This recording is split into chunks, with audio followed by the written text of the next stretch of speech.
एसटीच्या तिकीट दरातील भाडेवाढीवरून महायुती सरकारमध्ये संभ्रमाचं चित्र दिसतंय। भाडेवाढीबाबत मंत्र्यांची वेगवेगळी भूमिका असल्याचं दिसतंय।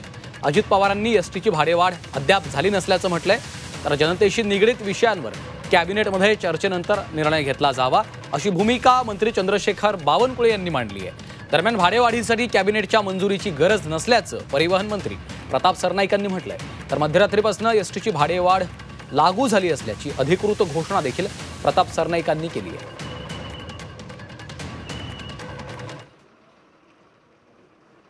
एसटी भाड्याच्या बद्दल मी तुम्हाला मागेही सांगितलेलं आहे की एकंदरीतच आम्हाला जास्तीत जास्त नवीन बसेस घेऊन अतिशय चांगल्या प्रकारची सेवा ग्रामीण भागातल्या आणि शहरी भागातल्या लोकांना द्यायची आहे आणि तशा पद्धतीनं चर्चा अजून चाललेली आहे, परंतु पुढं कुठलाही अंतिम निर्णय झालेला नाही आहे। जनतेला पण त्रास कसा कमी होईल आणि ते